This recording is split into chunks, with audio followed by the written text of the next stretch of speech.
Assalamualaikum warahmatullahi wabarakatuh.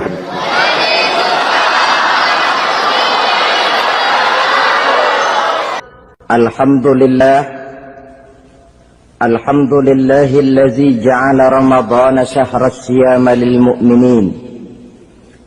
Wassalatu wassalamu ala ashrafil anbiya'i wal mursalin Sayyidina wa maulana Muhammadin wa ala alihi wa ashabihil mujahidin at-tahirin, amma ba'du.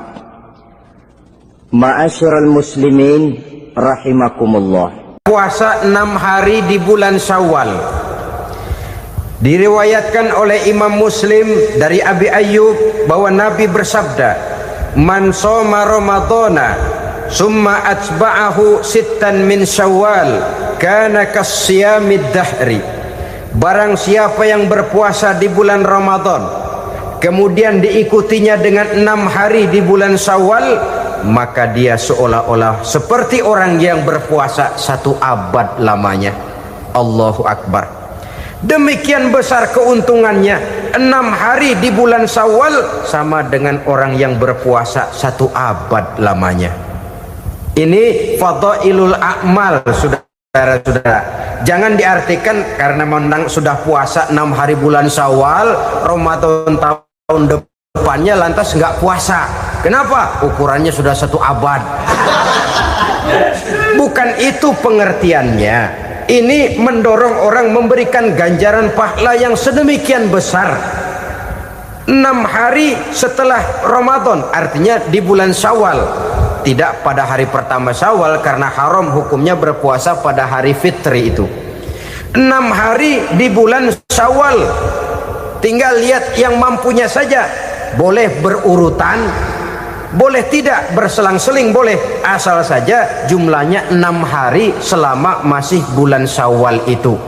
Hari ini 3 hari lagi, 4 hari lagi, diselang-seling atau berurutan, itu juga lebih baik. Puasa sunnah 6 hari daripada bulan Syawal. Orang kaya adalah orang yang hidupnya cukup. Orang miskin hakikat yang selalu merasa kurang. Bagaimanapun besar rumah, banyak uang kita, berpuluh kendaraan kita, kalau hidup selalu merasa kurang, itu artinya kita masih miskin. Maka jikalau ingin menjadi orang kaya, kuncinya hakikatnya cuma satu, hati kita merasa cukup dengan yang diberikan Allah, bersyukur atas segala nikmatnya, dan dengan syukur itu, nikmat itu akan ditambah oleh Allah Subhanahu wa ta'ala. Puasa menimbulkan sifat qanaah, dan qanaah adalah watak daripada orang-orang yang bertakwa kepada Allah Subhanahu wa ta'ala. Persis seperti orang minum air laut. Makin diminum makin haus, makin diminum makin kering tenggorokan. Begitulah orang berhadapan dengan materi. Tadinya dia akan senang kalau dia merasa punya tanah ratusan hektar. Sudah ratusan hektar tidak cukup, ngelamun lagi, alangkah nikmatnya kalau bisa beli gunung. Gunung dibeli. Sudah punya gunung, lihat laut. Aduh, kalau laut juga bisa dibeli, beli lagi laut. Sudah punya laut, lihat ke atas, langit ada yang jual apa enggak ya?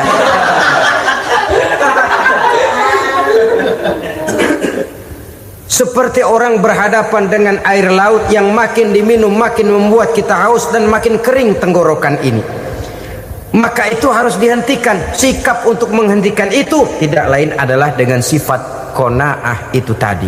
Merasa cukup dengan apa yang diberikan Allah, mensyukuri nikmatnya.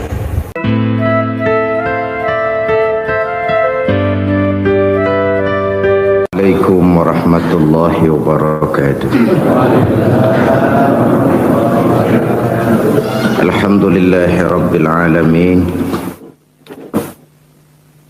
Wa bihi nasta'inu ala umuri dunya waddin. Salatu wassalamu ala ashrafil anbiya wal mursalin Sayyidina wa maulana Muhammadin wa ala alihi wa sahbihi ajma'in, amma ba'du. Pada pertemuan kali ini secara khusus kita akan membicarakan tentang puasa ini. Kita akan mulai dari yang pertama, puasa sunnah.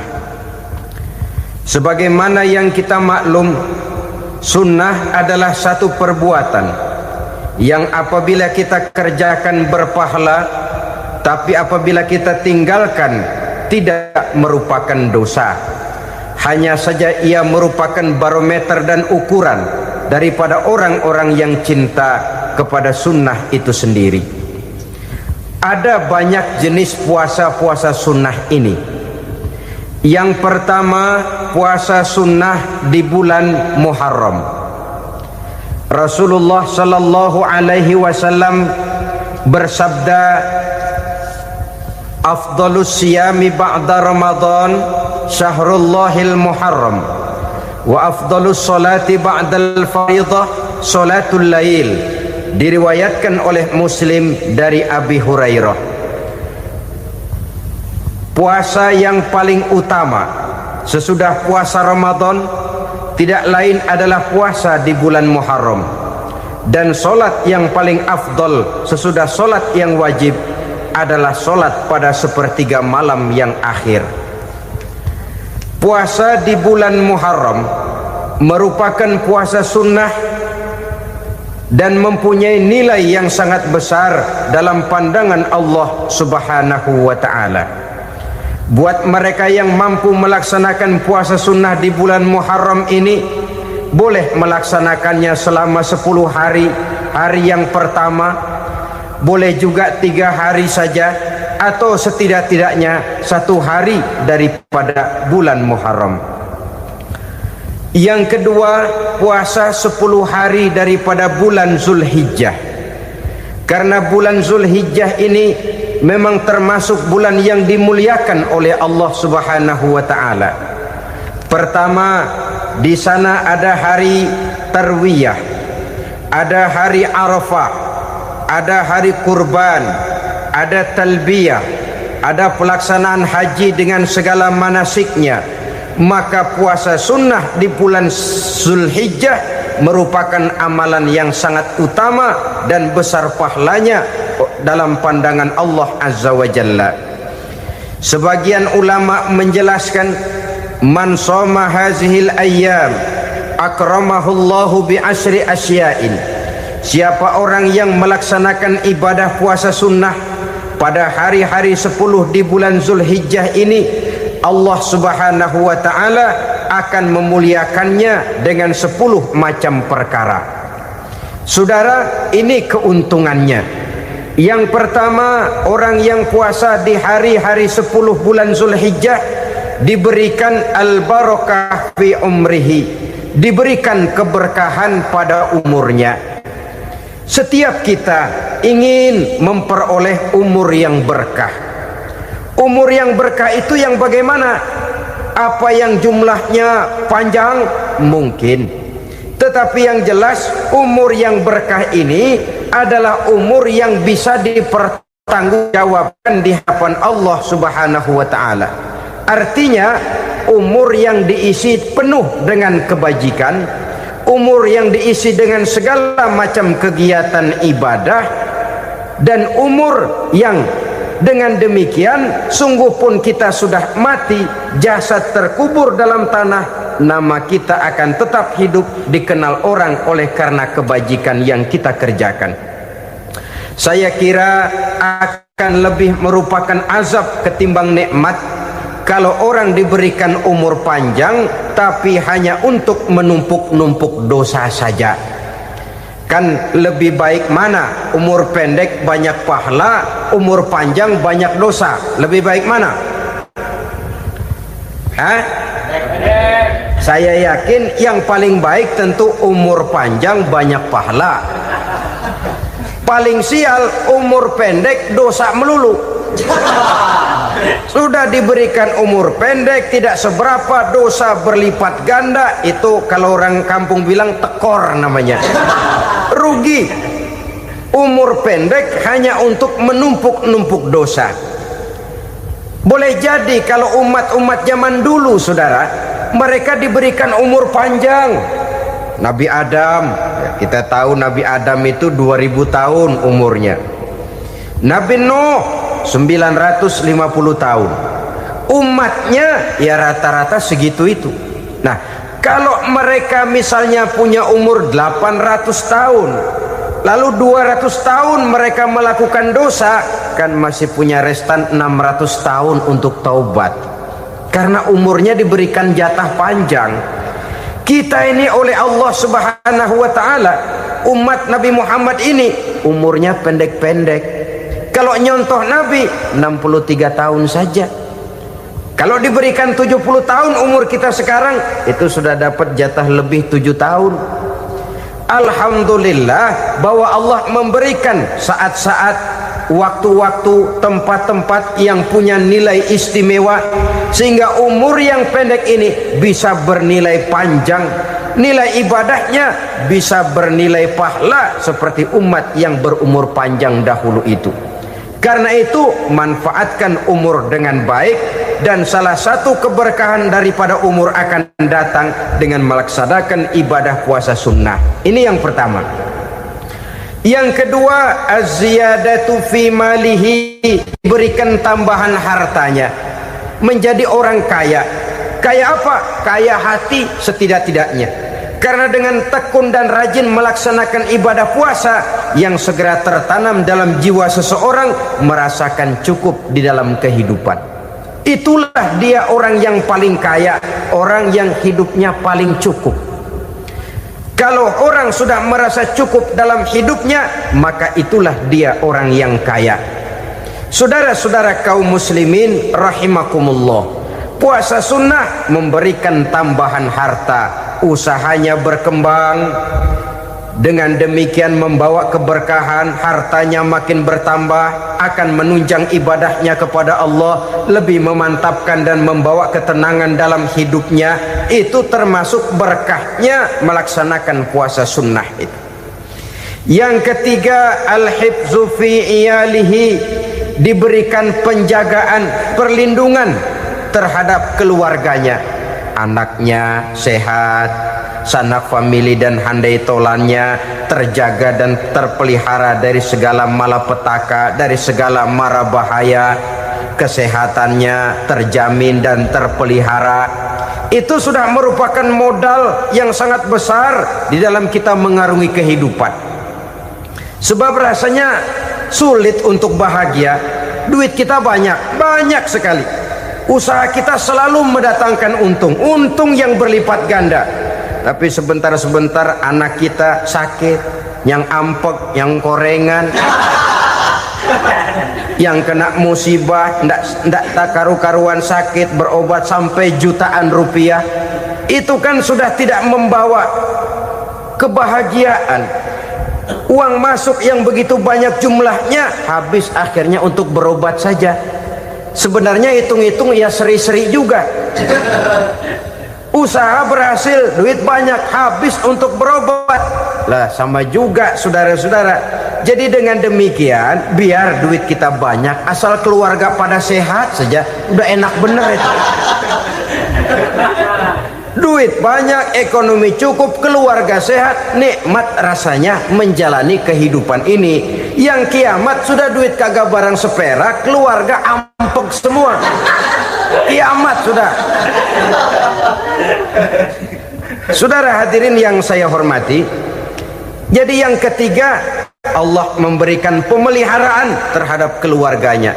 Satu kali orang dipelihara Allah, tidak satu kekuatan pun yang bisa mencelakakan. Satu kali orang disengsarakan Allah, tidak satu tenaga pun yang mampu menyelamatkannya. Itulah sebabnya perlindungan Allah, pemeliharaan Allah terhadap diri dan keluarga sangat kita perlukan di dalam kehidupan ini. Dengan melaksanakan ibadah puasa, kita mendekatkan diri kepada Allah. Dengan dekat kepada Allah, maka Allah pun dekat kepada kita. Sehingga dalam hadis qudsi dikatakan, ta'arraf ilallahi firraha ya'rifka fi syiddah. Ingatlah kepada Allah di waktu kamu senang, agar Allah ingat kepada kamu di waktu kamu susah. Yang kita laksanakan. Kadang-kadang sebaliknya, waktu susah kita ingat Allah, waktu senang kita lupa Allah. Akhirnya nanti pada waktu kita melarat, kebelangsak, susah dan sebagainya, pertolongan tidak akan datang kepada kita. Benar, ta'aruf ilallah firraha ya'rifka fisyiddah. Ingatlah kepada Allah di waktu kamu susah, ingatlah kepada Allah di waktu kamu senang, agar Allah ingat kepadamu di waktu kamu mendapat kesusahan. Umumnya watak manusia memang kalau sudah dapat susah, ingat kepada Allah. Waktu duduk, waktu berbaring, sambil tidur, dalam segala keadaan Allah disebutnya, Allah dimintakan pertolongannya. Tapi dikala dia berada pada posisi di atas angin, merasa senang, bahagia, Allah terlupakan. Saudara-saudara kaum muslimin, itu yang ketiga. Yang keempat, at-takfiru li sayyiatihi. Orang yang melaksanakan puasa sunnah itu diampuni segala dosa dan kesalahan yang telah dilakukannya. Dan yang kelima, at-tad'ifu li hasanatihi, diberikan balasan yang berlipat ganda dari segala kebaikan yang dikerjakannya. 1 berbalas 7, 7 bisa berbalas 10, 10 masih berbalas 100, masih ditambah dengan wallahu yudha'ifu liman yasha. Allah melipat gandakan pahala orang-orang yang dikehendakinya.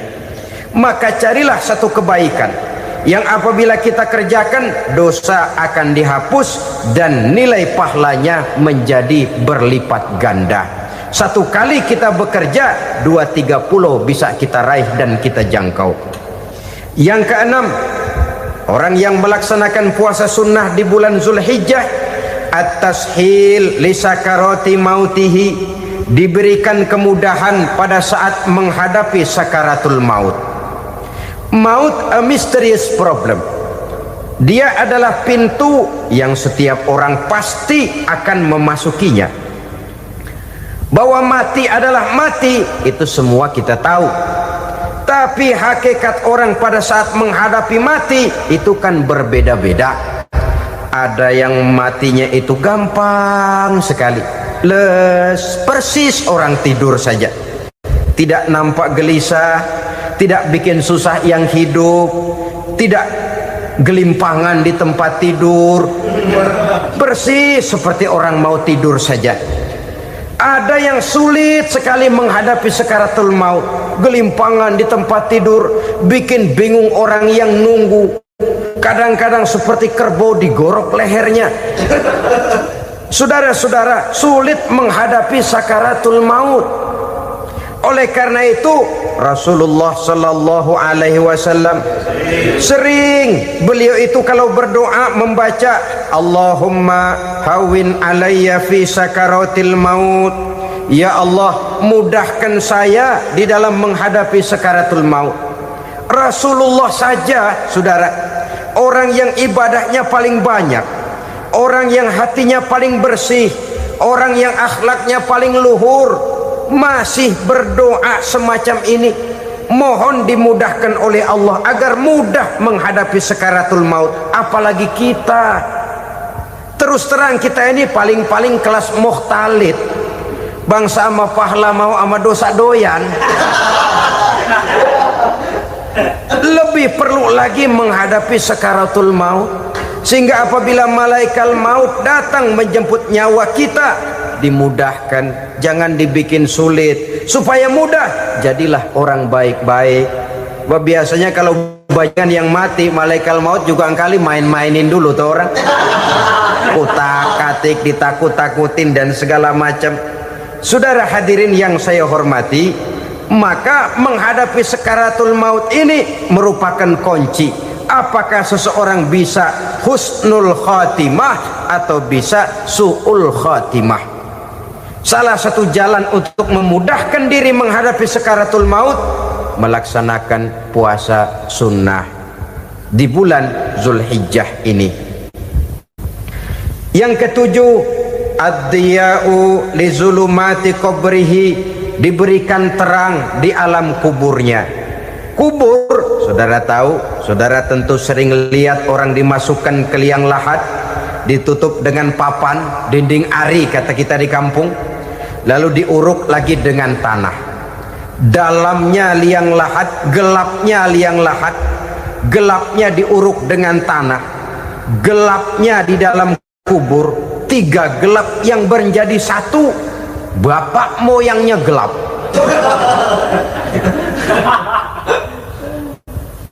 Puasa sunnah ini merupakan terang di alam kubur kita nanti. Yang ke-8, at-tasqil limizanihi, diberikan keringanan pada timbangan di hari akhirat nanti. Bahwa setelah dibangkitkan dari kubur, setiap kita akan menghadapi perhitungan, akan ditimbang segala macam kebaikan dan segala macam kejahatan yang pernah kita lakukan di dalam kehidupan. Orang yang melaksanakan ibadah puasa sunnah, at-tasqilu limizanihi, diberikan keringanan timbangan hari akhiratnya nanti. Yang ke-9, an-najah minal bala, diberikan keselamatan dari segala macam bencana. Dan yang ke-10, as-su'ud ala darajatihi, diberikan ketinggian, naik derajatnya, derajat di dunia, lebih-lebih lagi derajat di akhirat nanti. Ini keutamaan yang diberikan Allah Subhanahu wa ta'ala kepada mereka yang melaksanakan ibadah puasa 10 hari di bulan Zulhijjah menurut penjelasan sebagian dari para ulama kita. Jadi setelah puasa Muharram ada lagi puasa Zulhijjah. Kemudian puasa sunnah yang ketiga, puasa sunnah pada hari Senin dan hari Kamis. Apa sumber hukumnya? Diriwayatkan oleh Imam Muslim dari Abi Qatadah, Rasulullah sallallahu alaihi wasallam ditanya tentang puasa pada hari Senin. Kenapa Rasul melakukan itu? Beliau menjawab, zalika yaumu wulidtu fihi wa yaumu bu'istu au unzila alayya fihi. Hari Senin itu adalah hari di mana aku dilahirkan dan hari di mana aku dibangkitkan. Wahyu pertama turun kepadaku pun pada hari itu. Maka sunnah melaksanakan puasa pada hari itu. Adapun hari Kamis, ada hadis yang diriwayatkan oleh Imam Turmuzi dari Abi Hurairah, Nabi bersabda, tu'radul a'malu yaumul isnaini wal khamisi fa uhibbu an yu'radu amali wa ana sha'im. Disetor amal setiap manusia pada hari Senin dan pada hari Kamis. Maka aku ingin, kata Nabi, agar pada saat amalku disetor itu aku sedang puasa. Jadi malaikat itu menurut riwayat ini mencatat dan menyetorkan catatan amalan seseorang pada hari Senin, hari Kamis. Tiap hari Senin amalan kita disetor oleh malaikat. Catatan terakhir tentu yang sedang kita kerjakan, sehingga yang masuk daftar, saya tinggalkan orang ini, dia sedang puasa, karena naik catatan amalnya pada hari Senin. Kamis diangkat lagi, catatan paling akhir, saya tinggalkan orang ini, dia sedang puasa. Itu makna fa uhibbu ayyurada amali wa ana shaim. Aku senang kalau pada saat amalku disetor, catatan paling akhir aku lagi puasa. Satu keistimewaan. Alangkah celaka tiap amalan disetor kita sedang berbuat jahat. Senin, Kamis, teler, mabok, judi. Tiap amalan disetor, catatan akhirnya saya tinggalkan si fulan lagi teler. Laporan Senin. Kamis laporan lagi, saya tinggalkan si fulan lagi mirit kartu. Saudara hadirin yang saya muliakan, alangkah jeleknya catatan kita. Oleh karena itu sunnah puasa pada hari Senin dan hari Kamis. Ini amalan sunnah, saudara-saudara. Dan oleh karena ini amalan sunnah, sebagian ulama memberikan penjelasan, walaupun lupa niat, kalau sudah malam itu lupa niat, boleh niatnya sudah siang puasa sunnah ini, dengan catatan dari pagi belum makan apa-apa. Malam saudara lupa, tahu-tahu ingat ini hari Senin, dah jam 10, niatlah jam 10 itu, sah puasanya asal dari pagi belum makan apa-apa. Tapi kalau sudah dapat 2 piring baru niat jam 10, itu lain, ngojek namanya. Jadi puasa sunnah yang ketiga, puasa pada hari Senin dan hari Kamis. Yang keempat, puasa jenis sunnah yang keempat, puasa 6 hari di bulan Syawal. Diriwayatkan oleh Imam Muslim dari Abi Ayyub bahwa Nabi bersabda, "Man shoma Ramadhana summa atba'ahu sittan min Syawal kana kasyamid dahri." Barang siapa yang berpuasa di bulan Ramadan kemudian diikutinya dengan 6 hari di bulan Syawal, maka dia seolah-olah seperti orang yang berpuasa 1 abad lamanya. Allahu Akbar. Demikian besar keuntungannya. 6 hari di bulan Syawal sama dengan orang yang berpuasa 1 abad lamanya. Ini fadailul a'mal, saudara-saudara. Jangan diartikan karena menang sudah puasa 6 hari bulan Syawal, Ramadan tahun depannya lantas nggak puasa. Kenapa? Ukurannya sudah 1 abad. Bukan itu pengertiannya. Ini mendorong orang memberikan ganjaran pahala yang sedemikian besar. 6 hari setelah Ramadan, artinya di bulan Syawal, tidak pada hari pertama Syawal karena haram hukumnya berpuasa pada hari fitri itu. 6 hari di bulan Syawal, tinggal lihat yang mampunya saja, boleh berurutan, boleh tidak berselang-seling, boleh, asal saja jumlahnya 6 hari selama masih bulan Syawal itu. Hari ini 3 hari lagi, 4 hari lagi, diselang-seling atau berurutan, itu juga lebih baik. Puasa sunnah 6 hari daripada bulan Syawal. Kemudian yang kelima, puasa sunnah 3 hari pada setiap bulan. 3 hari pada setiap bulan. Diriwayatkan oleh Imam Bukhari dan Muslim dari Abi Hurairah. Abi Hurairah bercerita, "Ausani khalili sallallahu alaihi wasallam bisalasin." Kekasih saya Rasulullah berwasiat kepada saya, memesankan benar-benar kepada saya untuk melaksanakan 3 amalan yang terpuji. Pertama, siyamu salasati ayyamin min kulli syahrin. Puasa 3 hari dalam setiap bulan. Ini wasiat yang pertama. 3 hari pada setiap bulan. Tidak peduli bulan apa saja. Dalam artian ya bulan menurut perhitungan Islam ya. Muharram, Safar, Rabiul Awal, Rabiul Tsani, Jumadal Ula, Jumadil Akhir, Rajab, Sya'ban, Ramadan, Syawal, Zulqa'dah, Zulhijjah dan selanjutnya. 3 hari pada setiap bulan. Tanggalnya tanggal berapa saja, lebih utama pada yang disebut Yaumul Bid, yaitu hari-hari di mana bulan menunjukkan purnama. Tanggal 13, tanggal 14 dan tanggal 15 pada setiap bulannya itu disunahkan melaksanakan puasa. Itu wasiat pertama, puasa 3 hari pada setiap bulan. Wasiat yang kedua, waraqatai duha, melaksanakan sholat duha sekurang-kurangnya 2 rakaat. Itu wasiat yang dipesankan benar kepada saya, kata Abi Hurairah. Pertama, puasa 3 hari pada setiap bulan.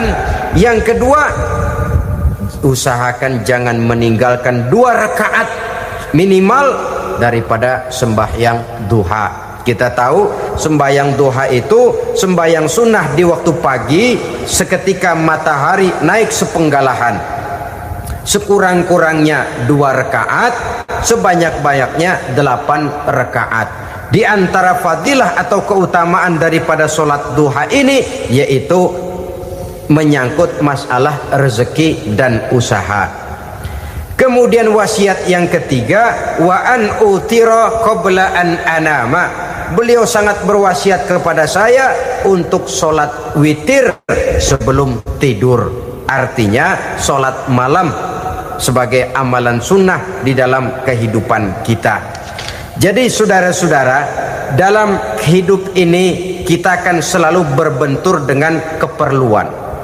Kalau pada satu saat kita sudah sampai kepada tahap berpikir ini keperluan saya, tentu hal-hal semacam ini akan kita kerjakan. Kita belum tergerak melaksanakan ini semua oleh karena barangkali kita merasa belum memerlukannya.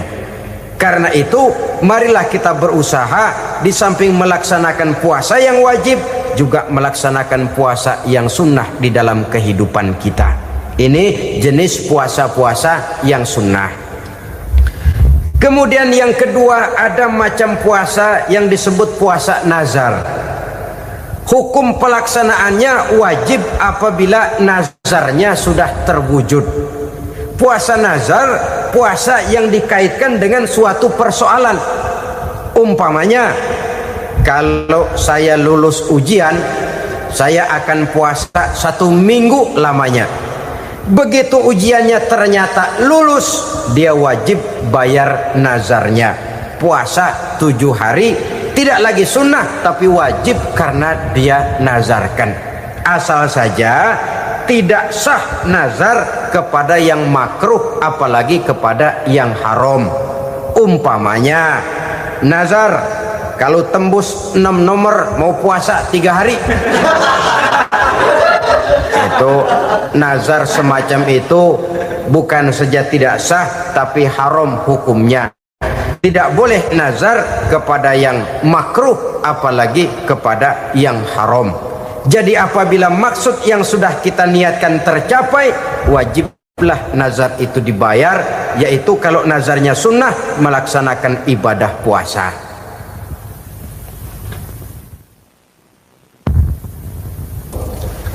Jenis puasa yang ketiga kita kenal dengan puasa wajib, dan ini kita laksanakan pada bulan suci Ramadan. Tentang teknis pelaksanaan ibadah puasa di bulan Ramadan sudah pernah saya bicarakan pada pertemuan tentang Ramadan dan Idul Fitri. Pada kesempatan ini saya hanya ingin mengajak bahwa di dalam melaksanakan ibadah puasa Ramadan ini, marilah kita mengadakan evaluasi. Kenapa demikian? Barangkali secara jujur, walaupun agak berat, saya masih harus berkata, masih banyak di antara kita umat Islam yang di dalam melaksanakan suatu ibadah terjebak dalam rutinitas ritual. Apa itu rutinitas ritual? Itu bahasa susah. Berhubung saya tidak ingin bicara yang susah-susah, kita bicara yang mudah-mudah saja. Maksud saya, banyak di antara kita umat Islam yang di dalam melaksanakan suatu ibadah itu hanya dengan prinsip asal sekadar gugur kewajiban saja. Akibatnya, sampai sejauh mana ibadah itu berhasil membentuk kepribadian diri kita, kita jarang mengadakan evaluasi dan penilaian. Sholat yang penting gugur kewajiban, puasa yang penting sudah gugur kewajiban, haji yang penting sudah gugur kewajiban. Maka jangan heran kalau itu yang jadi prinsip, ibadah lantas tidak punya dampak dalam membentuk kepribadian diri. Banyak orang yang rajin sholat tapi munkarnya jalan terus. Sampai kadang-kadang kita bingung, yang sembahyang dia, yang nyolong dia. Puasanya kelihatannya tekun tapi tidak punya kepekaan sosial. Sama yatim piatu bersifat masa bodoh, sama fakir miskin malah gemes. Tidak lantas tumbuh kepekaan sosial walaupun dia sudah ikut merasakan tidak enaknya lapar dan haus. Ada juga yang sudah haji 4-5 kali mondar-mandir Jakarta Mekah, tapi gaya hidupnya tetap seperti katak di kolong tempurung, picik, sempit pandangan, dangkal hati, tidak terbuka walaupun sudah melihat Islam dalam skala internasional. Yang dia lihat, yang dia saksikan, yang dia pandang tidak sanggup menggugah dan mengubah jiwanya, tidak bisa mewarnai pandangan hidupnya. Inilah akibatnya kalau ibadah hanya dikerjakan dengan prinsip asal sekadar gugur kewajiban. Hasilnya yaitu tadi, hajinya cuma menang topi putih sama serban. Sholatnya cuma prinsip asal gugur kewajiban. Begitu juga puasanya, begitu juga zakatnya dan ibadah-ibadah lainnya. Bukan tanpa satu maksud. Jikalau Allah Subhanahu wa taala memerintahkan kita melaksanakan ibadah puasa di bulan suci Ramadan, bahkan maksud itu sangat pada penghujung ayat yang memerintahkan kita puasa. Ya ayyuhalladzina amanu kutiba alaikumus syiyam kama kutiba alal ladzina min qablikum la'allakum tattaqun. Orang yang beriman diwajibkan atas kamu berpuasa, telah diwajibkan juga kepada orang-orang yang sebelum kamu, la'allakum tattaqun, agar kamu dengan puasa itu menjadi manusia yang bertakwa kepada Allah Subhanahu wa taala. Dengan kata lain, berhasil atau tidak puasa Ramadan kita ini akan nampak takwa kita meningkat atau tidak setelah kita melaksanakan ibadah puasa. Sehingga kalau orang mengatakan Ramadan itu merupakan month of training, bulan latihan, keluar latihan tentu harus semakin naik dan baik gaya kehidupan kita. Jadi tujuan utama daripada pelaksanaan ibadah puasa adalah untuk membentuk manusia yang bertakwa. Nah, takwa itu kata Imam Qusairi hurufnya ada 4. Ta, qaf, wawu, ya. Masing-masing huruf ini simbol dari pribadi orang yang bertakwa, bina dan dibentuk oleh pelaksanaan puasanya. Mari kita lihat. Huruf ta adalah lambang dari sifat tawadhu, rendah hati. Orang yang bertakwa, orang yang tidak mempunyai sifat sombong. Puasa menanamkan kita kesadaran terhadap kelemahan, terhadap keterbatasan, terhadap segala ketidakmampuan yang kita miliki.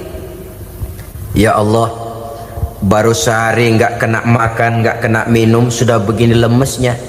Puasa memang kalau pagi orang masih sehat, masih terdorong oleh sahur, siang masih lumayan, tapi zuhur ke atas biasanya mulai sikap lemah manusiawi, keterbatasan kekuatan biologis itu mulai nampak. Dari sini tanam satu kesadaran, kalau begitu apa yang mau disembuhkan di hadapan Allah? Kaya, siapa sih orang paling kaya? Ilmu, siapa sih orang paling pintar? Pangkat, siapa sih orang paling tinggi jabatannya? Dari sifat semacam ini lahir introspeksi, rasa mawas diri, timbul sifat tawaduknya, rendah hatinya, tidak melonjak menjadi angku dan sombong lantaran sedikit kemampuan dan kekuatan yang dimilikinya. Lalu untuk sikap yang lebih jauh, terwujudlah, terbentuklah apa yang dinamakan stabilitas temperatur batin. Orang tetap konstan menjaga nilai-nilai idealisme yang pernah dimilikinya. Dia mulai dengan adil, dia berjalan tetap dengan keadilan, dan dia berakhir juga tetap dalam keadilan. Jangan mulainya adil, tengahnya setengah adil, di akhirnya malah zolim sama sekali. Ini tidak punya stabilitas temperatur batin. Kan banyak orang begitu toh. mulanya benar, belakangan mau benar sendiri. Mulanya sudah rela berkorban buat kepentingan orang banyak, belakangan malah selalu mengorbankan kepentingan orang banyak. Waktu di bawah rajin baca ayat kursi, dapat kursi lupa ayat. Stabilitas temperatur batin, tertipu oleh perasaan seolah-olah situasi dan kondisi sudah serba memungkinkan, sudah serba menguntungkan. Orang yang dibentuk pribadinya oleh pelaksanaan ibadah puasa, dia sadar apapun keberhasilannya, apapun kedudukannya, apapun nilai kekayaannya, itu cuma sebagian kecil sekali dari apa yang ada pada zat Allah Subhanahu wa ta'ala. Hati tidak takabur, sesuai dengan namanya takabur dari kalimat takabbaro ya takabbaru, membesar-besarkan diri. Orang yang suka membesar-besarkan diri, orang yang tidak yakin bahwa dirinya orang besar, lalu dibesar-besarkan dirinya. Sebenarnya itu sudah satu sikap di mana dia tidak percaya kepada diri sendiri. Dirinya sebenarnya bukan apa-apa, cuma ingin dianggap besar, lalu dibesar-besarkan. Takabbur namanya. Puasa sekali lagi melatih kita menanamkan kesadaran akan kelemahan dan keterbatasan kita sebagai makhluk. Itu sikap tawadu. Fir'aun, saudara tahu Fir'aun, lama-lama dia jadi raja, lupa diri dan lupa daratan, melonjak menjadi angkuh dan sombong sampai kepada puncak kekurang ajarannya, memproklamirkan dirinya menjadi Tuhan. Hitler juga begitu. Pendeknya orang manakala tidak ada kesadaran tentang dari mana segalanya berasal dan kemana segalanya akan kembali, dia mudah out of control. Kalau sudah out kontrol, maka dia akan melakukan perbuatan yang melampaui batas. Itu yang pertama. Jadi orang takwa, orang yang rendah hati, salah satu tujuan daripada pelaksanaan ibadah puasa menanamkan sikap rendah hati. Dari sikap rendah hati ini yang timbul lalu apa? Kepekaan sosial. Kalau saya puasa, saya sudah merasakan bagaimana tidak enaknya lapar. Saya sudah merasakan bagaimana tidak enaknya haus. Tapi bagaimanapun, saya lapar cuma sebentar, saya haus cuma sebentar. Selesai maghrib, lapar saya hilang, haus saya hilang. Bagaimana yatim piatu, orang-orang tua jompo yang perlu santunan, orang-orang miskin yang terkapar di kolong-kolong jembatan, yang tiap hari merasakan perasaan seperti ini, tanpa tahu kapan hidup dan nasibnya akan berubah. Tidur beratapkan langit, berselimut koran. Kalau demikian saya ini beruntung. Kalau demikian apa yang bisa saya lakukan untuk mereka? Kepekaan sosial ini lalu timbul dalam apa yang orang sekarang namakan solidaritas, kesetiakawanan sosial. Hidup tidak hanya untuk kepentingan diri dan perutnya sendiri saja, tapi mau menolong, mau membantu orang yang memang memerlukan bantuan dan pertolongan itu sendiri. Jangan setelah tahu lapar tidak enak, haus tidak enak, tapi kita tidak mau tenggang rasa, tidak mau timbang rasa. Begini loh tidak enaknya lapar, begini loh tidak enaknya haus. Ini terjadi pada diri saya masih mampu, masih berbuka puasa. Bagaimana yang tiap hari merasakan seperti ini? Tidak Ramadan, tidak Syawal, tidak Zulqa'dah, tidak Zulhijjah, selalu kelaparan dan kehausan. Dari sana timbul kepekaan sosial. Lalu lahirlah sikap pemurah, dermawan, mau menoleh ke kiri dan ke kanan. Bahkan Al-Quran itu sampai mengancam betul. Ara'aital ladzi yukadzibu bid-din fadzalikal ladzi yad'ul yatim wa la mendustakan agama. Islam mendustakan Islam. Salat dia tapi mendustakan salat. Puasa dia tapi mendustakan puasa. Siapa mereka itu? Fadzalikal ladzi yad'ul yatim. Merekalah orang-orang yang meninggalkan anak-anak yatim. Wa la yahuddu ala ta'amil miskin, dan tidak pernah memberi pertolongan, tidak memerintahkan memberi makan kepada fakir miskin, walaupun dia berada pada posisi dan kondisi yang memang dia mampu. Nah, kalau dia tidak mampu itu lain soal. dia mampu, dia tahu, dan dia diam saja, itu termasuk yukadzibu biddin, orang-orang yang mendustakan agama. Berlindung kita kepada Allah, jangan sampai termasuk ke dalam kelompok itu. Yang kedua saudara, huruf takwa itu qaf. Qaf adalah lambang dari sifat qanaah. Qanaah artinya merasa cukup. Puasa melatih kita untuk bersikap cukup dalam hidup. Kalau kita perturutkan menjelang saat berbuka, menunggu waktu berbuka, istilah orang di Jawa Barat ngabuburit katanya, kita menunggu saat berbuka, segalanya saja ingin kita beli, segalanya saja ingin kita minum, semuanya saja ingin kita makan. Sebab nafsu sudah begitu berupa, perut sudah sedemikian lapar, kerongkong sudah sedemikian haus, rasanya semuanya saja ingin kita telan. Tapi tahukah kita bahwa setelah maghrib berbunyi, berapa banyak yang kita makan, berapa banyak yang kita minum? Sesuaikah dengan keinginan kita tadi siang? Tadi siang semuanya ingin kita makan, tadi siang semuanya ingin kita minum. Setelah berbuka, berapa banyak yang kita makan, berapa banyak yang kita minum? Itulah kehidupan. Segalanya ingin kita kuasai, segalanya ingin kita punyai, tapi berapa sih yang benar-benar kita perlukan? Maka orang kaya adalah orang yang hidupnya cukup. Orang miskin hakikat yang selalu merasa kurang. Bagaimanapun besar rumah, banyak uang kita, berpuluh kendaraan kita, kalau hidup selalu merasa kurang, itu artinya kita masih miskin.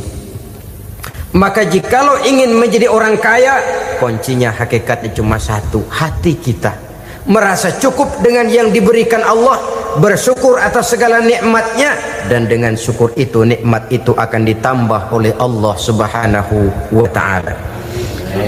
Puasa menimbulkan sifat qanaah, dan qanaah adalah watak daripada orang-orang yang bertakwa kepada Allah Subhanahu wa ta'ala. Persis seperti orang minum air laut, makin diminum makin haus, makin diminum makin kering tenggorokan. Begitulah orang berhadapan dengan materi. Tadinya dia akan senang kalau dia merasa punya tanah ratusan hektar. Sudah ratusan hektar, tidak cukup, ngelamun lagi, alangkah nikmatnya kalau bisa beli gunung.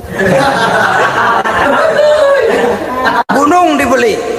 Sudah punya gunung, lihat laut. Aduh, kalau laut juga bisa dibeli, beli lagi laut. Sudah punya laut, lihat ke atas, langit ada yang jual apa enggak ya?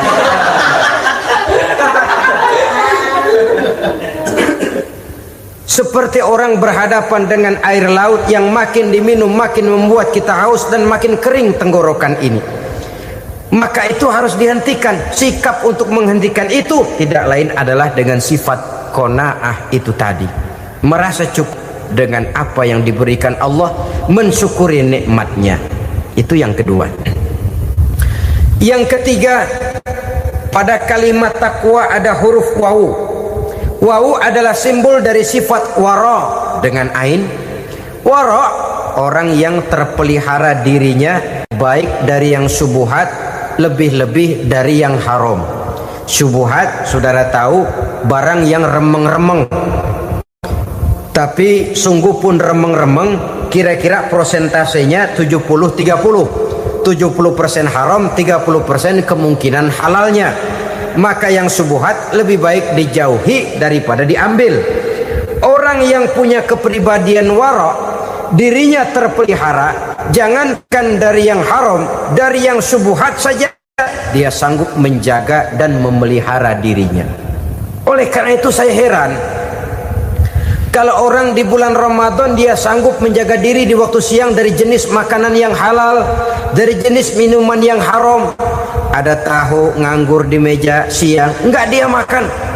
Ada air teh nganggur di meja siang, enggak dia makan. Padahal itu jenis makanan dan minuman yang halal. Tapi ketika datang maghrib, dia berbuka dengan makanan yang dibeli dari uang yang dihasilkan dengan cara yang haram. Bukankah itu sesuatu yang terbalik? Bukankah dengan demikian sudah tidak lagi menimbulkan sikap yang bisa memelihara dan menjaga kepribadian diri? Orang yang membiasakan diri terpelihara dari yang syubhat apalagi yang haram, maka baik yang dipakainya, yang diminumnya, yang dimakannya terdirilah dari barang-barang yang baik yang dihalalkan oleh agama. Wara. Kemudian yang keempat, pada huruf kalimat takwa ada huruf yakin. Huruf ya simbol dari sifat yakin. Orang yang puasa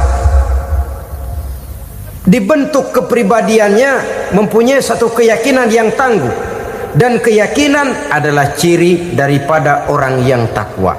Kita lihat yang dipanggil melaksanakan ibadah puasa ini kan iman. Karena memang sulit untuk melaksanakan puasa kalau tidak iman yang jadi dasar. Setidaknya seperti sudah pernah saya sampaikan, ibadah puasa ini memang sulit terkena penyakit show. Kalau kita sholat barangkali terangsang karena kelihatan orang lain. Kalau kita pergi haji mungkin jadi sugesti karena orang banyak tahu. Kalau kita bayar kita jadi terangsang karena banyak orang lihat. Tapi kalau sudah puasa, puasa itu kan yang tahu cuma kita dan Allah saja. Ya, kita sholat, orang lain lihat, kita jadi rada semangat. Kita pergi haji, orang lain banyak ngantar, kita semangat. Kita bayar zakat, orang lain banyak saksikan, kita bersemangat. Tapi kita puasa, siapa yang mau nyaksiin kita puasa? Siapa yang mau memuji kita puasa? Siapa yang mau menyanjung kita puasa? Itu cuma urusan kita dan Allah. Oleh karenanya dasar daripada pelaksanaan ibadah yang haus mencekik tenggorokan, segalanya jadi nikmatan. Tidak ada kerja yang lebih indah selain kerja yang didasarkan kepada satu keyakinan bahwa yang kita kerjakan itu adalah sesuatu yang benar. Dalam hal ini sesuatu yang diperintahkan oleh Allah Subhanahu wa taala kepada kita. Saudara-saudara kaum muslimin rahimakumullah. Demikianlah titik evaluasi kita. Jangan berpuasa hanya dengan prinsip asal sekadar menggugurkan kewajiban saja, yang akan berakibat Ramadan tahun ini berakhir begitu, Ramadan terjebak menjalani rutinitas ritualnya saja. Bahkan kadang-kadang yang nyata betul, Nabi menganjurkan tingkatkan ibadah pada 10 hari yang akhir di bulan Ramadan, tanggal 20 sampai akhir Ramadan. Yang kita praktekkan malah kegiatan ibadah kita justru menurun pada 20 Ramadan yang akhir. Coba lihat 20 Ramadan ke atas, itu pasukan tarawih paling kelas 60-70 tahun ke atas. Kemana yang lain? Sudah berpikir menghadapi lebaran, berpikir pulang mudik, berpikir macam-macam. Akibatnya konsentrasi ibadah lalu buyar. Dianjurkan Rasul tingkatkan ibadah pada 10 hari yang terakhir. Kita malah makin ke akhir makin lancip.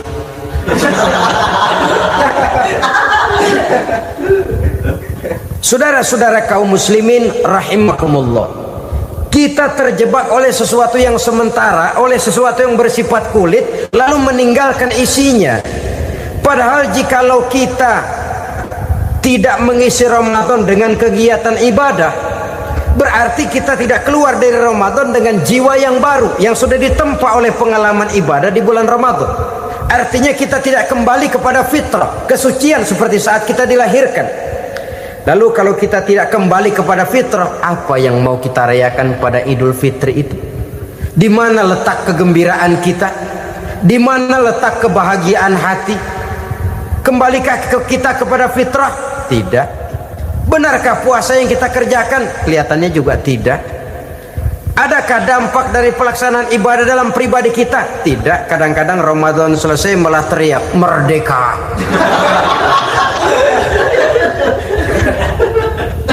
Kalau tadinya Ramadan dia merasa terhalang, mau keluar siang, mau makan siang, bulan puasa, mau minum siang, bulan puasa, mau gandengan, Bulan puasa, Ramadan selesai, kibarin bendera, teriak merdeka. Lalu kembali merajalela. Saudara-saudara, dampaknya tidak akan kelihatan. Padahal puasa yang baik, la'allakum tattaqun, membentuk manusia yang bertakwa kepada Allah Azza wa Jalla.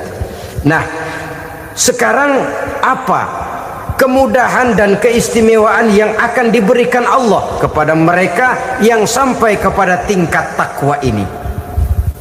Al-Quran menjelaskan, pertama, may yattaqillaha yaj'al lahu makhraja. Barang siapa yang bertakwa kepada Allah Subhanahu wa taala, maka dia akan diberikan makhraja. Makhraja itu jalan keluar dari segala macam kesulitan. Jalan keluarnya ada saja. Menurut ukuran kemampuan dia tidak mungkin, mustahil, tidak bisa, mana mungkin.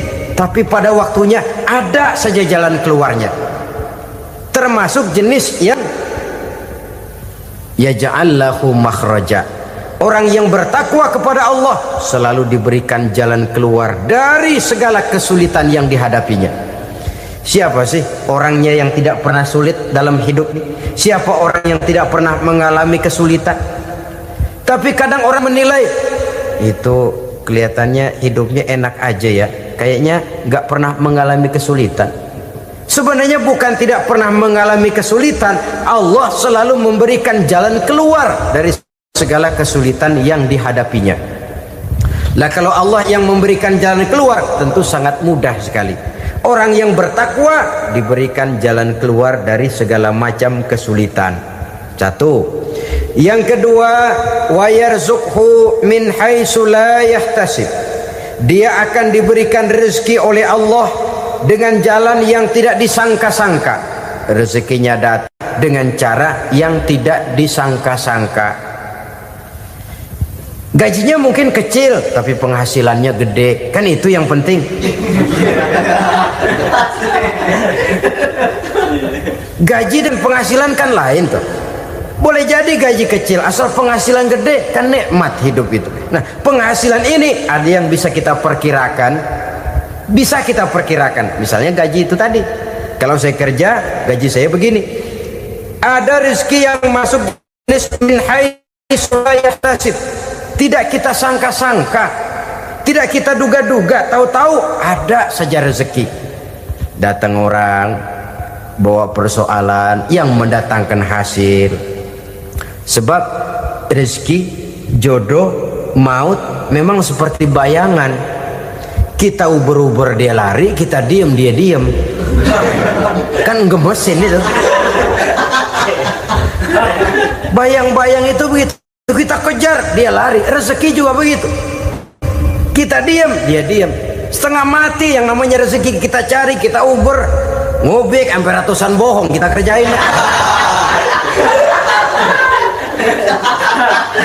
Tapi memang belum waktunya, ya sulit untuk tembus. Tapi kadang-kadang giliran kita nongkrong di rumah, datang orang bawain rezeki. Itulah yang namanya rezeki. Tapi ini untuk orang yang bertakwa. Kalau tidak punya kredibilitas takwa, jangan lalu pakai ayat ini. Diberikan Allah dengan rezeki dengan jalan yang tidak disangka. Kan ada ayatnya dah. Kita mah manteng aja di rumah dah. Ntar juga tuh rezeki datang. Ini fasilitas yang diberikan kepada orang yang wa may yattaqillah, bertakwa kepada Allah, yarzuqhu min haitsu la yahtasib, diberikan rezeki dengan cara yang tidak disangka-sangkanya. Maka kadar ketakwaan jangan membuat kita buruk sangka. Tuh orang ya nggak kemana-mana, duitnya ada aja. Kalau dia takwa, Allah berikan jalan keluar. Yang lantas ngelihat kiai orangnya ahli ibadah, ilmunya tinggi, akhlaknya luar biasa, takwanya tinggi, rezekinya lancar, lalu husnuzon nih kiai nggak kemana-mana, duitnya banyak, miara tuyul kali ini. Itu termasuk jaminan Allah yang masuk kategori min haitsu la yahtasib.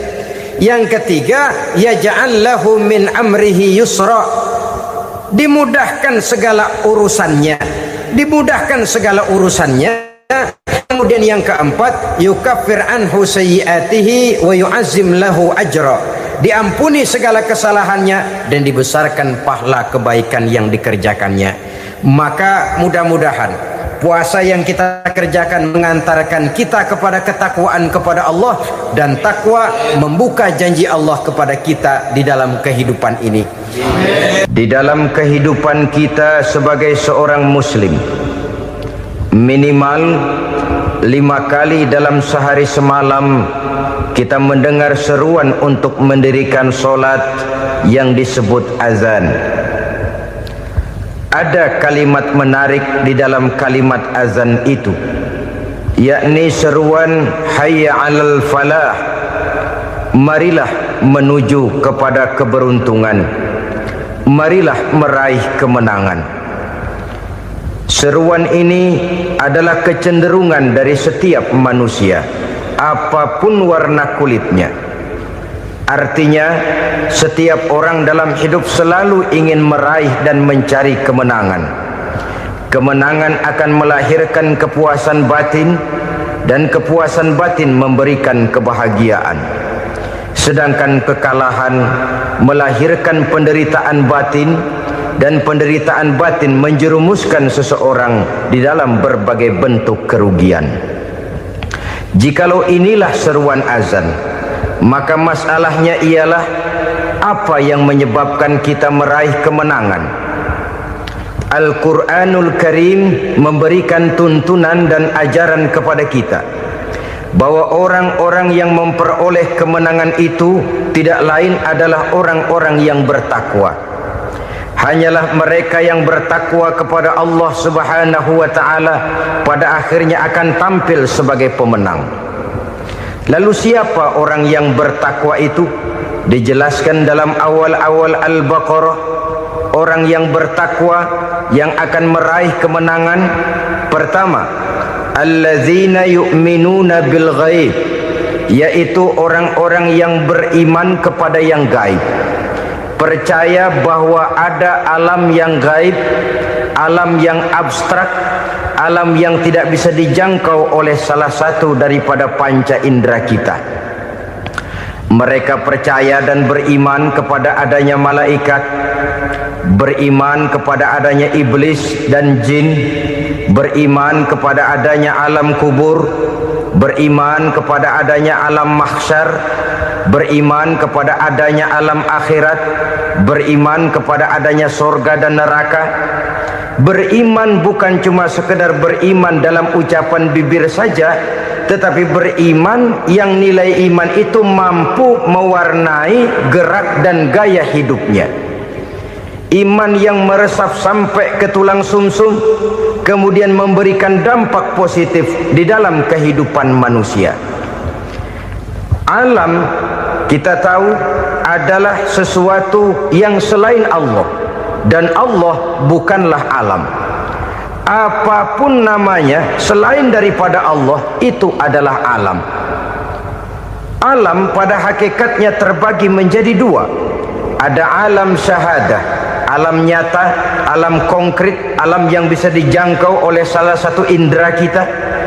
Kemudian ada alam ghaib, alam yang tidak bisa dijangkau oleh panca indera kita, alam metafisika, alam abstrak, alam yang wajib kita imani keberadaannya. Kita percaya bahwa malaikat itu ada, kita percaya kepada jin, bahwa jin itu ada, kita percaya kepada adanya iblis dan setan. Bukan percaya kepada iblis dan setannya, percaya bahwa iblis dan setan itu ada. Itu termasuk salah satu daripada sifat orang yang bertakwa kepada Allah. Saudara-saudara kaum muslimin rahimakumullah, kecenderungan pembangunan yang lebih bersifat materialistis biasanya menggeser aspek kehidupan rohani. Orang berpikir empiri, dan dalam pola pikir yang demikian, maka alam gaib tidak lagi mendapat perhatian. Aspek kehidupan yang bersifat rohaniah malah mulai ditinggalkan. Akibatnya terjadilah kepincangan di dalam kehidupan kita. Pernah ada satu pengalaman pribadi dalam perjalanan kembali ke tanah air. Dalam pesawat di sebelah kanan saya duduklah seorang Jerman namanya Heiner Simonsen.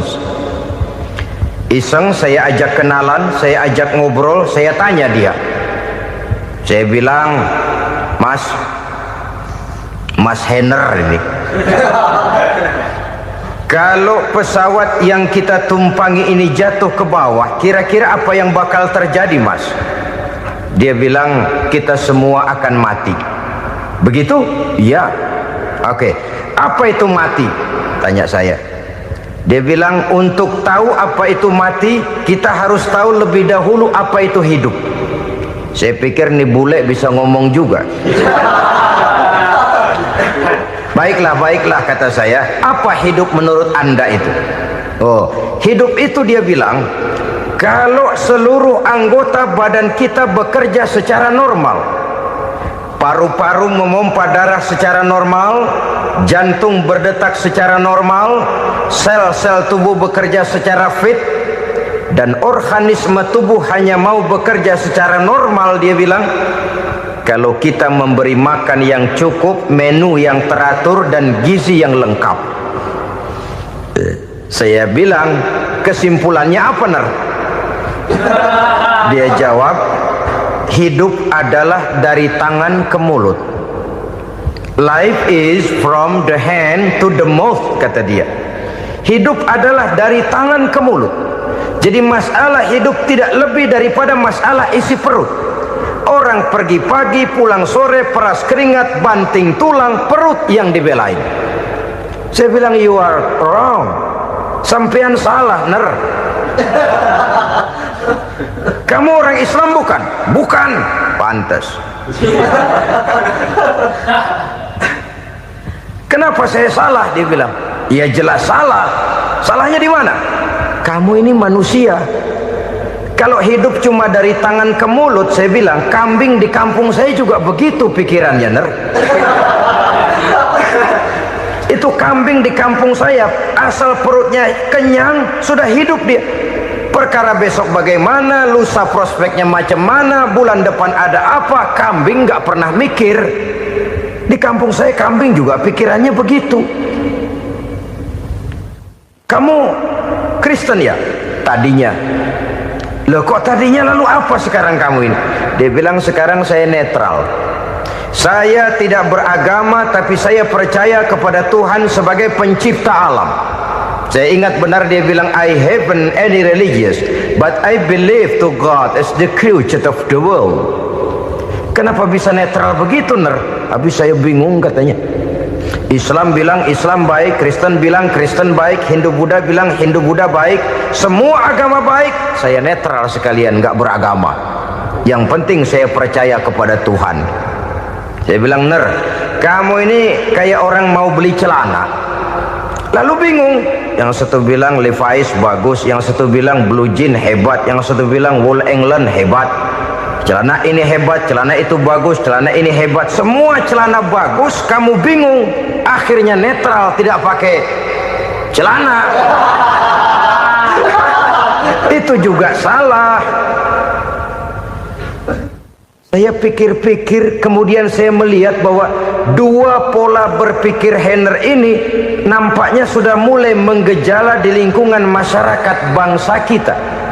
Disadari atau tidak, secara jujur kita harus berkata, dua pola pemikiran Heiner ini mulai berkembang di tengah masyarakat bangsa kita. Pertama, pola pikir materialisme. Hidup adalah dari tangan ke mulut. Masalah hidup tidak lebih masalah isi perut.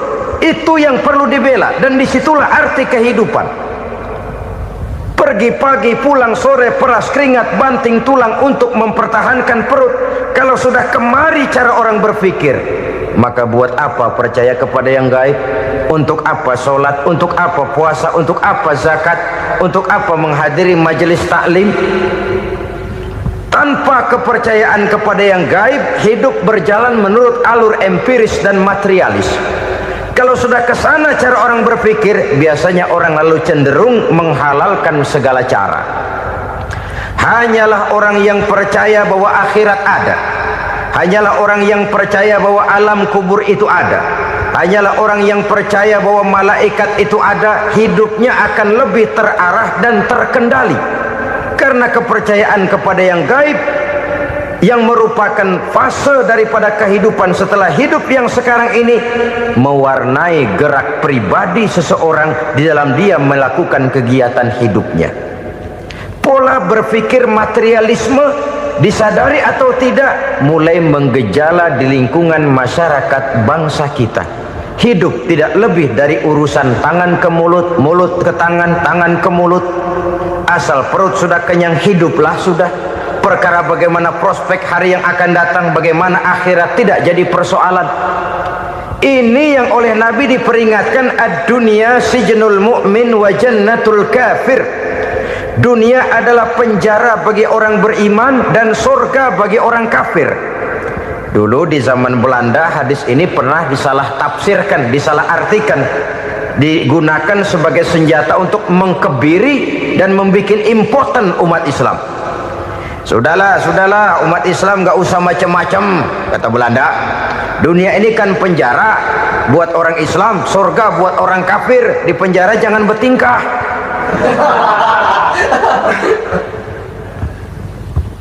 Pengertiannya tidak begitu.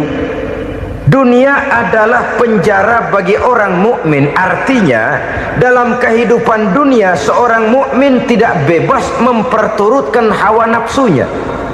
Dipenjara hawa nafsunya. Sebaliknya surga bagi orang-orang kafir. Buat orang kafir surgalah dunia ini. Mereka bebas memperturutkan hawa nafsunya, dilarang tidak terlarang, dicegah pun tidak tercegah. Mereka hidup menurut alur bisikan nafsu mereka sendiri. Kemudian bila ajal datang, maut merenggut nyawa, selesailah surganya sampai di situ. Maka bagi orang-orang yang tidak percaya kepada adanya akhirat, kepada adanya alam gaib, surganya sebatas umurnya. Sekali lagi, surganya sebatas umurnya. Bila umur selesai, ajal pun datang merenggut nyawa, selesailah sudah surganya sampai di situ. Alangkah pendeknya perjalanan orang-orang yang tidak percaya kepada alam gaib ini. Bagi kita mukmin, jikalau kita mampu memenjarakan hawa nafsu, kita bisa bahagia di dunia ini. Dan Islam memang tidak menyuruh kita sengsara di dunia. Raih dunia, kejar dunia, gapai dunia sebagai alat untuk mencapai kebahagiaan di akhirat nanti. Hidup adalah satu perjalanan panjang yang terbentang sejak kita terlahir dari alam rahim sampai kepada alam akhirat nanti. Andai kata kita gagal meraih kebahagiaan di dunia, toh kita masih punya akhirat. Tapi jangan jadi dalil yang melemahkan semangat. Biarin dah kita di dunia kebelangsak, yang penting akhirat. Akhirnya dunia benar-benar kebelangsak. Bagaimana dunia ini bisa kita raih, dan bagaimana meraih dunia untuk menunjang kepentingan akhirat nanti. Yang kedua, dari pikiran Heiner yang saya lihat menggejala di lingkungan masyarakat bangsa kita, timbulnya manusia-manusia netral. Seolah-olah Tuhan yes, agama no. Sama Tuhan percaya, agama ogah. Tuhan ngangguk, giliran agama godeng. Padahal hampir dalam setiap ayat dalam Quran, kata-kata amanu biasanya bergandeng dengan wa amilus sholihat. Iman dan amal soleh. Ini sebagai isyarat Tuhan dan agama jangan pernah dipisah-pisah. Apabila kita bertuhan, maka kita harus beragama. Apabila kita beragama, maka agama itu harus bersumberkan dari Tuhan yang kita imani itu. Tidak mungkin kita pisah, Tuhan yes, agama no. Sama Tuhan percaya tapi agama bikin sendiri. Sembayangnya cukup bengong 2 jam madep ngulon.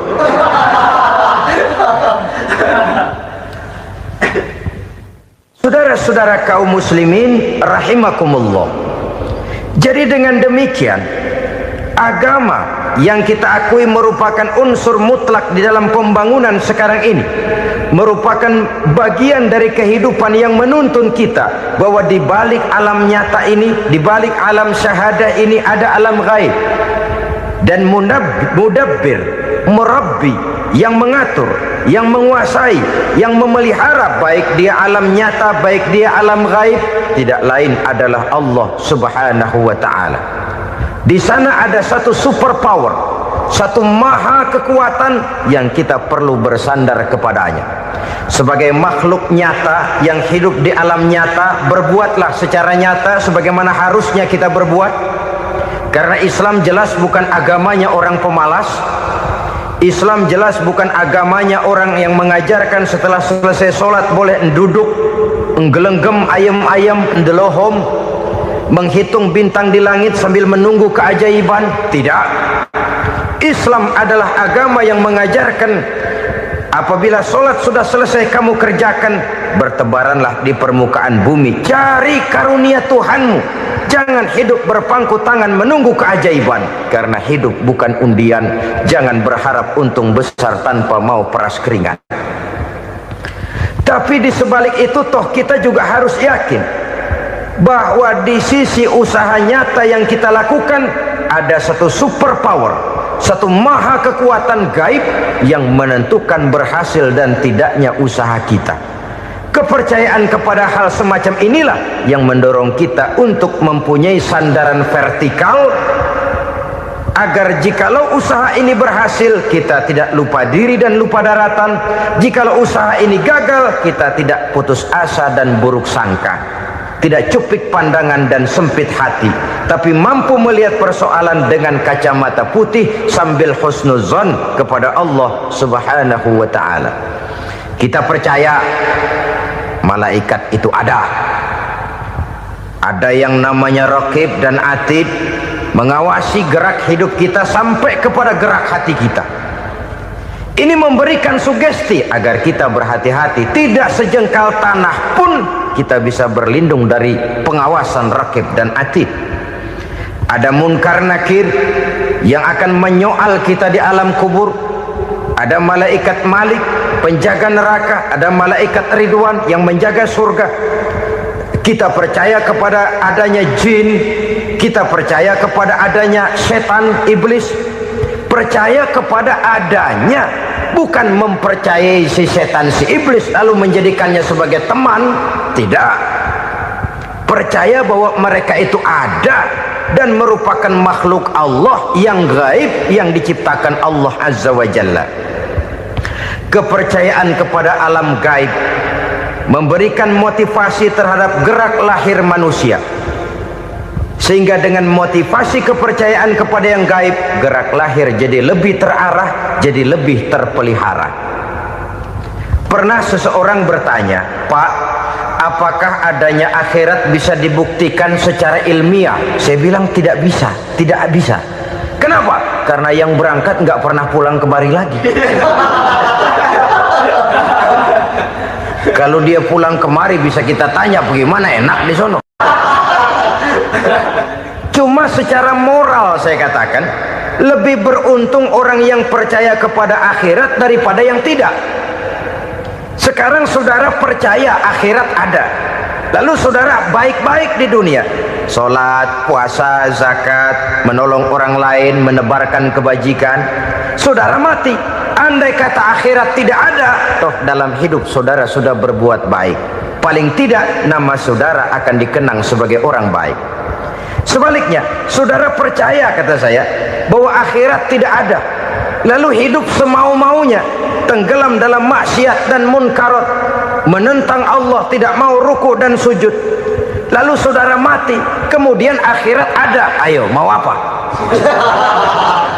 Bekal tidak punya. Jadi secara moral lebih beruntung orang yang percaya kepada adanya akhirat daripada yang tidak percaya. Dan itu alam gaib yang tidak bisa dibuktikan secara eksakt. Jangankan untuk membuktikan seperti itu, dalam kehidupan sehari-hari saja yang kita rasakan tidak selalu berbentuk toh. Angin, bagaimana sih bentuknya angin? Kita tidak tahu. Merah, buktinya kalau dikerok merah. Yang merah itu kulit, yang kulit kita bukan anginnya. Sakit, rasa sakit itu ada, tapi bagaimana bentuk sakit kita nggak pernah tahu. Kalau kita makan cabai pedas, bagaimana bentuk pedas itu tidak ada, tapi rasa ada. Bentuk pedas hijau, cabenya bukan pedasnya. Tidak semua yang kita rasakan bisa kita gambarkan dalam bentuk yang konkret. Oleh karena itu, sekali lagi bahwa kepercayaan kepada alam yang gaib mampu memberikan satu sugesti yang menata kehidupan seseorang lebih lurus, lebih terarah, dan lebih terkendali. Maka wajar kalau kepercayaan kepada yang gaib mengantarkan seseorang untuk meraih kemenangan. Kenapa? Dia percaya kepada yang gaib, bahwa akhirat ada, bahwa alam kubur ada, bahwa pertanggungan jawab itu ada. Maka dia lalu tidak hidup saenae udele dewe, itu loh. Tidak hidup menurut seleranya sendiri, terarah, teratur. Ini cirinya yang pertama. Orang bertakwa yang akan meraih kemenangan, mereka beriman, mereka percaya kepada yang gaib. Bahkan hal-hal konkret saja selalu berangkat dari yang gaib. Saudara-saudara, para remaja, para pemuda sekarang ini tidak pernah tahu toh siapa yang akan jadi teman hidup saudara. Kita bisa saja ngerancang, mentargetkan, tapi toh akhirnya yang namanya jodoh bukan kekuasaan kita. Rezeki di luar kemampuan kita. Begitu juga ajal, maut, jodoh, ajal adalah contoh-contoh konkret bahwa pada akhirnya yang gaiblah yang menentukan. Bertahun-tahun ngelancong, emang jodoh seret, nggak jadi.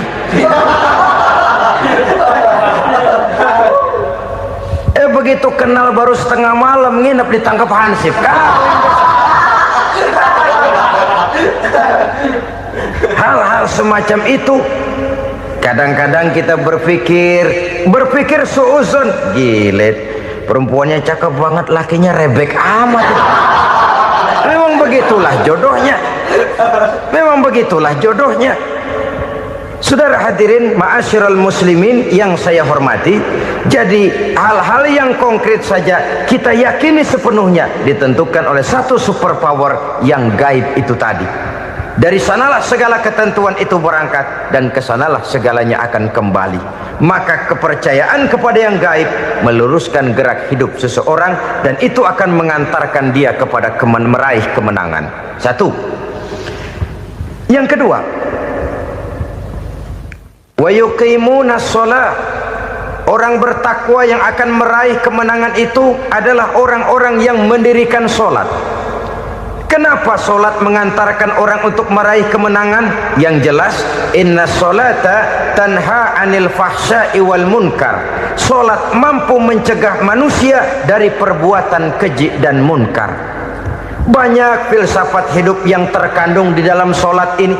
Sejak kita wudhu sampai kita menghadap ke arah kiblat, sampai kita melakukan gerak-gerak sholat, bacaan-bacaan yang ada di dalam sholat, lalu sampai kepada mengucapkan salam. Banyak filsafat hidup yang terkandung di dalam sholat. Umpamanya saja, setelah takbiratul ihram mulai kita dengan sholat dalam posisi berdiri, diajarkan dalam kitab-kitab fikih agar kita melihat ke arah tempat sujud. Ini kan filsafat kehidupan. Kalau kamu sholat dalam posisi berdiri, lihat tempat sujud. Jangan sholat mata jelalatan, sebab nanti bisa mengurangi kekhusyuan. Jadi wajar kalau yang dikatakan bahwa yang paling afdol adalah shaf yang di depan. Kenapa? Secara harfiah pengertiannya akan lebih mengundang kekhusyuan. Kenapa? Kalau kita di shaf paling depan di masjid umpamanya paling banter kita lihat tembok. Tapi kalau kita shaf di tengah atau di belakang, orang-orang di depan kita pun akan kelihatan. Yang bajunya loreng, yang bajunya genggang, yang bajunya macam-macam. Kita lihat, kadang-kadang kita pikirin, ada yang bajunya bolong. Kita sholat tapi dalam hati, nih orang bajunya robek yang nggak tahu apa. Ada saja hal-hal yang mengusik kekhusyuan kita. Oleh Oleh sebab itu diajarkan dalam posisi berdiri, lihat, arahkan pandangan matamu kepada tempat sujud. Ini kan filsafat kehidupan. Maksudnya apa? Kalau lagi diri, lihat dong tempat sujud. Kalau udah di atas, ingat dong sama yang bawah. Kalau sudah tinggi, ingat dong dari mana kamu berangkat. Kalau sudah berkuasa, bantu dong yang lemah. Kalau sudah kaya, santuni dong yang miskin. Kalau sudah alim, bimbing dong yang awam. Ini filsafat kehidupan. Dalam posisi berdiri, kau lihat tempat sujud. Ini akan melahirkan kepekaan sosial, di mana seseorang mau tahu kepada orang lainnya. Bagaimanapun kaya kita, tinggi pangkat dan jabatan kita, jikalau hidup hanya untuk kepentingan perut sendiri saja, rasanya belum membawa manfaat di dalam kehidupan kita. Tapi efek yang tertinggi sesungguhnya, solat mencegah manusia dari perbuatan keji dan munkar. Perbuatan keji dan munkar, walaupun kelihatannya mendatangkan uang, membawa keuntungan, tapi itu keuntungan semu, keuntungan sementara. Dengan menipu orang lain kita bisa dapat untung, tapi tidak membawa berkah. Dan itu adalah kerugian besar dalam kehidupan kita. Maka untuk meraih kemenangan, harus dimulai dengan membentuk kepribadian yang tegar, memiliki sandaran vertikal yang langsung kepada Allah Subhanahu wa ta'ala. Dan itu hanya bisa kita tempuh melalui jalur ibadah formal yang sudah ditentukan Allah, yakni solat yang 5 waktu.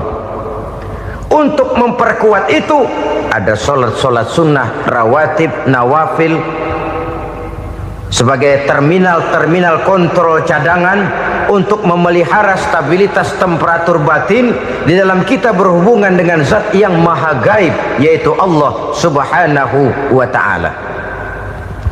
Orang sering bertanya, Pak, itu tetangga saya nggak sholat, duitnya nggak habis-habis, Pak. Nggak sholat tapi mobilnya tambah terus, nggak sholat tapi usahanya makin maju. Tapi di sisi lain ada orang yang rajin sholat, rezekinya butak bener. Anaknya mana kurus, mana korengan. Saudara hadirin ma'asyiral muslimin rahimakumullah. Harus saya katakan bahwa solat memang bukan untuk cari duit. Solat adalah sandaran vertikal kita kepada Allah. Sedangkan soal rezeki itu berkaitan dengan sifat Allah maha pengasih dan maha penyayang. Allah maha pengasih, siapapun dikasih kalau mau usaha. Allah maha penyayang, tidak semua orang disayang oleh Allah Azza wa Jalla. Dan belum tentu banyak harta itu merupakan nikmat. Mungkin juga istidraj. Artinya istidraj itu dikasih tapi diambulin, kalau bahasa Betawinya itu. Dikasih tapi diambulin, itu bukan merupakan nikmat sesungguhnya, lebih merupakan azab dari Allah Subhanahu wa ta'ala.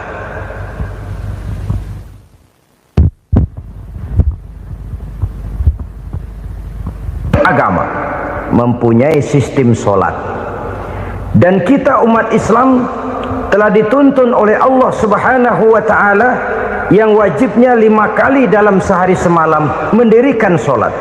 Dan itu tentu berada dalam jangkauan kemampuan manusia.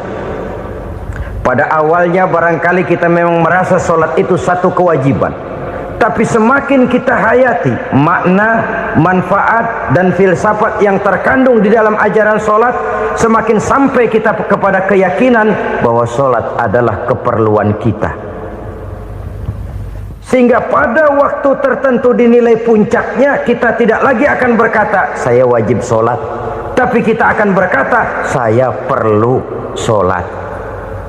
Kalau kita sudah merasakan itu adalah keperluan kita, nah di sanalah kita baru akan merasakan ruginya kalau hal itu tidak kita laksanakan. Sepanjang kita masih berkata saya wajib sholat, kita akan lebih merasakan dia sebagai beban ketimbang sebagai keperluan. Yang jelas Allah tidak memerlukan ibadah yang kita laksanakan ini. Dengan kata lain, andai kata satu dunia penuh ini orang tidak ada yang sholat satu pun, Allah tidak akan turun dari jabatan Tuhan. Jangan lalu berpikir kalau kita ngambek se-RW kagak sembahyang Tuhan tekor kali ini ya. Tentu tidak. Itu perlunya kita, bukan perlunya Allah. Dan pada induknya kita akan berkata, saya perlu agama. Kalau secara induk kita sudah memerlukan agama, maka konsep-konsep yang ada di dalam ajaran agama itu pun adalah juga merupakan keperluan kita. Baik dia bernama sholat, baik dia bernama puasa, baik dia bernama zakat, baik dia bernama haji, seluruhnya adalah keperluan kita. Dan sesuatu yang kita perlukan apabila tidak kita laksanakan akan melahirkan kerugian di dalam kehidupan. Jangan heran kalau kita membaca riwayat perjalanan hidup para salafus soleh, orang-orang soleh. Ada yang tahajud sampai 100 rakaat, ada yang sholat malam kakinya sampai bengkak. Kita sekalinya bengkak biri-biri. Ada yang sholat membaca surah dalam Al-Quran sampai khotam Quran. Kok mau? Mereka sudah merasakan itu keperluan. Itu saja soalnya. Satu saat pun jikalau kita merasa bahwa itu keperluan saya, kita pun akan melaksanakan seperti itu. Keperluan saya dalam kehidupan. Inilah yang kedua. Yang ketiga, orang bertakwa yang akan meraih kemenangan itu, wa mimma razaqnahum yunfikun. Mereka membelanjakan sebagian daripada rezeki yang diberikan Allah kepada mereka. Mereka infakkan di jalan Allah. Ada satu dialog menarik. Satu hari seorang anak muda bertemu dengan seorang kakek-kakek yang sudah dikenalnya baik. Bertanyalah anak muda ini, "Kek, umur kakek berapa tahun?" 15 tahun, kata si kakek. Anak kakek berapa orang? 1. Harta kakek berapa banyak? 15 juta. Si anak muda ini bengong, lalu protes, "Kok kakek bohongin saya?" "Kenapa?" "Saya tahu umur kakek 70 tahun. Kenapa ngaku 15? Saya tahu anak kakek 5. Kenapa bilang 1? Saya tahu kakek miliuner, miliaran uang kakek. Kenapa ngaku cuma 15 juta? Begini, kata si kakek tadi. Benar, umur saya 70 tahun. Tapi dari umur yang 70 tahun itu baru 15 tahun terakhir ini saya merasakan ibadah kepada Allah. Meninggalkan maksiat, jauh dari segala macam munkarat. Maka yang 15 tahun inilah yang benar-benar saya rasakan sebagai umur saya. Benar anak saya 5, tapi yang 4 susah diatur. Cuman 1 rasanya nih yang bakal jadi si buah hati belahan jantung pelanjut cerita penerus sejarah.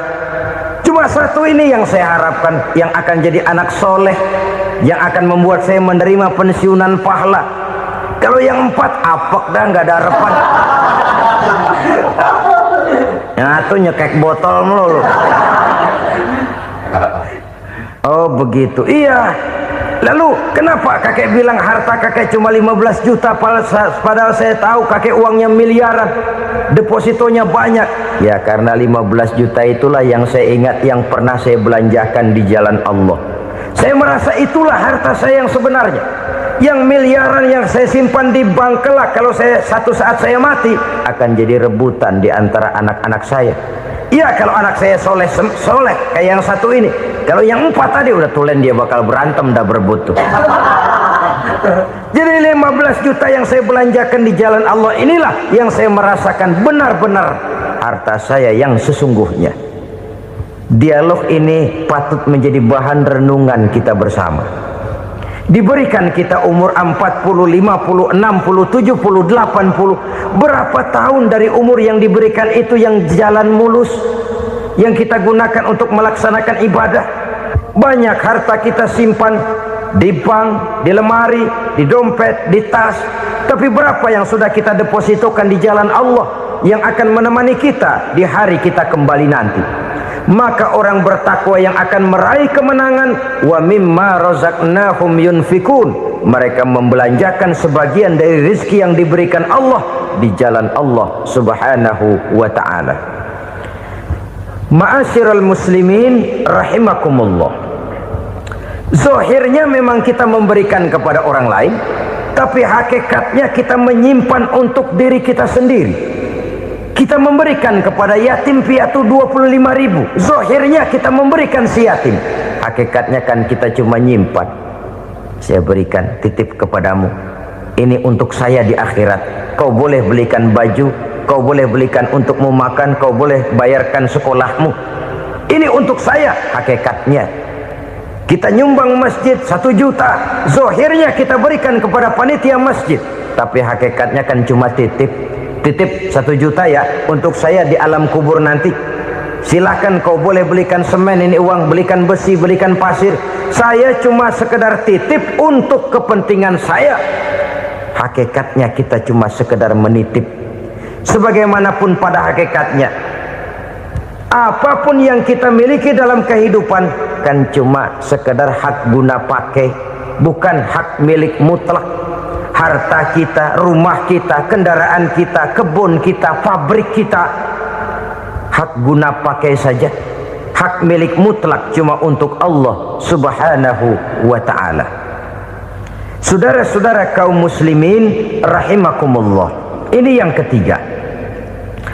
Kemudian yang keempat, orang-orang bertakwa yang akan meraih kemenangan, allazina yu'minuna bima unzila ilaika, mereka yang beriman, mereka yang percaya kepada apa yang telah diturunkan kepadamu Muhammad, ay Al-Quran, yakni Al-Quranul Karim. Setelah percaya kepada yang gaib, mendirikan solat, kemudian menginfakkan sebagian dari rezeki yang diberikan Allah, mereka juga lalu percaya kepada yang diturunkan terhadap Nabi, yaitu tidak lain Al-Quranul Karim. Sekali lagi di sini, percaya bukan hanya sekedar percaya saja, tetapi percaya lalu menjadikan Al-Quran itu sebagai pedoman hidup. Sebab memang Al-Quran itu adalah GBHM, garis-garis besar haluan muslim. Apa yang harus kita lakukan, apa yang harus tidak kita lakukan, bagaimana mestinya kita bertingkah laku dan berbuat, seluruhnya tercantum di dalam Al-Quranul Karim. Itu sebabnya ketika satu hari Aisyah ditanya bagaimana akhlak Rasul, beliau menjawab, kana Rasulullah sallallahu alaihi wasallam khuluquhul Quran. Akhlak daripada Rasulullah tidak lain adalah Al-Quran. Jawaban simpel ini memberikan gambaran bahwa keseluruhan daripada konsepsi Quran sudah diterjemahkan dalam kehidupan Rasulullah sallallahu alaihi wasallam. Karena kita tahu akhlak adalah keseluruhan dari gerak hidup manusia. Sejak ia berpribadi, berumah tangga, bertetangga, bermasyarakat, sampai kepada berbangsa dan bernegara, Al-Quran tetap memberikan sentuhan nilainya. Oleh karenanya, orang-orang yang bertakwa adalah orang-orang yang menjadikan Al-Quran sebagai pedoman dalam kehidupannya. Dan kita yakini Al-Quran diturunkan kepada Nabi Muhammad, bukan merupakan produk Nabi Muhammad. Isi dan redaksinya langsung dari Allah subhanahu wa ta'ala. Kemudian cirinya yang kelima, orang bertakwa yang akan meraih kemenangan itu, wa ma unzila min qablika, tidak hanya sekedar percaya kepada yang diturunkan terhadap Nabi Muhammad yaitu Al-Quran, mereka juga percaya kepada apa yang pernah diturunkan kepada para nabi, kepada para rasul sebelum Nabi Muhammad. Percaya kepada adanya suhuf, percaya kepada adanya Taurat, percaya kepada adanya Injil, percaya bahwa Allah dahulunya sudah menurunkan Taurat kepada Musa, percaya bahwa Allah sudah menurunkan Injil kepada Isa, percaya Injil ada, Taurat ada, diturunkan Allah untuk Isa dan Musa, tetapi tidak wajib mengamalkannya karena kita sudah diberikan Al-Quranul Karim. Ini yang perlu saya garis bawahi. Kita percaya Allah telah menurunkan Injil dahulu kepada Isa. Kita percaya bahwa Allah telah menurunkan Taurat dahulunya kepada Nabi Musa. Kadang-kadang ini dijadikan dalih, dikacaukan pengertiannya. Quran saja mengajarkan bahwa orang yang bertakwa harus percaya kepada Injil, maka pakailah Injil. Apalagi kalau ayat sebelumnya ditilap, dihapus, dihilangkan, Injilnya yang ditekankan, maka akan terjadilah penekanan yang salah arah. Karena salah arah akhirnya bisa merusak dan menghancurkan akidah. Ketika Rasul suatu saat pernah ditanya orang, "Ya Rasul, bagaimana sikap kita sebagai muslim terhadap Injil yang ada sekarang?" Beliau menjawab, "La tukadzibuhu jami'an wa la tusaddiquhu jami'an." Jangan didustakan seluruhnya, jangan juga dibenarkan semuanya. Artinya, ini sudah merupakan gambaran dari Rasul bahwa dalam Injil yang ada sekarang masih ada ajaran-ajaran tauhid yang dibawa oleh Nabi Isa dan diajarkan kepada umatnya. Tapi juga dalam Injil yang sekarang ini sudah terkena intervensi dan investasi manusiawi. Karena itu Rasul menyimpulkan, la tukadzibuhu jami'an wa la tusaddiquhu jami'an. Jangan didustakan semua, jangan dibenarkan seluruhnya. Kita memang percaya Allah telah menurunkan Injil kepada Nabi Isa dulu, tapi kita tidak wajib mengamalkan Injil. Kita percaya Allah telah menurunkan Taurat kepada Nabi Musa, tapi kita tidak wajib mengamalkan kitab ajaran Taurat. Yang wajib kita percayai dan kita amalkan hanyalah Al-Quranul Karim. Kenapa? Oleh karena baik yang ada di dalam Taurat, baik yang ada di dalam Injil, tentu tercakup di dalam Al-Quran sebagai kitab terakhir yang diturunkan oleh Allah Subhanahu wa Ta'ala. Dan itu wajar. Kalau seorang pejabat mau mengeluarkan satu keputusan baru, tentu dia harus meninjau keputusan-keputusan lama. Andai kata dianggap tidak berlaku, dianggap tidak relevan lagi, maka keputusan-keputusan lama itu tentu sudah dianggap tidak berlaku. Sebagian daripada aturan-aturan dalam keputusan lama yang masih dianggap relevan tercantum dalam keputusan baru yang wajib diamalkan. Begitulah hubungannya antara Al-Quran, Taurat, Zabur, dan Injil. 4 kitab samawi yang diturunkan Allah masing-masing kepada Zabur untuk Nabi Daud, Taurat untuk Nabi Musa, dan Injil untuk Nabi Isa alaihi wassalatu wassalam. Ketiga-tiga kitab itu kita percayai adanya.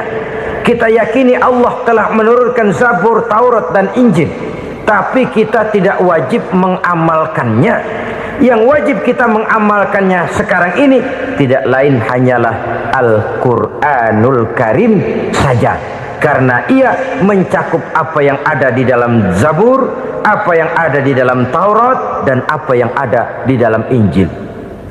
Keotentikannya bisa dipertanggungjawabkan. Ya, tapi kan Nabi Muhammad sudah mati 14 abad yang lalu, dan di zaman beliau Al-Quran kan belum dikodifikasikan, belum ditulis. Bagaimana keotentikannya bisa dipertanggungjawabkan? Mudah saja. Allah berjanji, "Inna nahnu nazzalna dzikra wa inna lahu lahafizun." Kami yang menurunkan Al-Quran dan kami yang akan menjaga dan memeliharanya. Allah turunkan Quran, Allah menjaganya. Bagaimana cara Allah menjaga Al-Quran itu? Banyaknya orang-orang yang hafaz Al-Quran. Hafaz Al-Quran 30 juz, 114 surah, 6.666 ayat. Sehingga jangankan satu kata, jangankan satu ayat, satu kalimat saja berubah sudah akan timbul reaksi dan mudah dimengerti. Kenapa? Banyak orang-orang yang hafaz Al-Quran. Sedangkan pada setiap akhir tahun biasanya malaikat Jibril selalu mengadakan checking terhadap ayat-ayat yang diturunkan pada waktu itu. Di zaman Nabi sendiri sudah ada usaha kodifikasi. Dan yang lebih luar biasa lagi, sampai hari ini tidak seorang pun mampu membuat satu ayat saja semacam Al-Quran. Ke bahasa manapun dia diterjemahkan, naskah aslinya tetap ikut. Rujukan dasarnya tetap ada.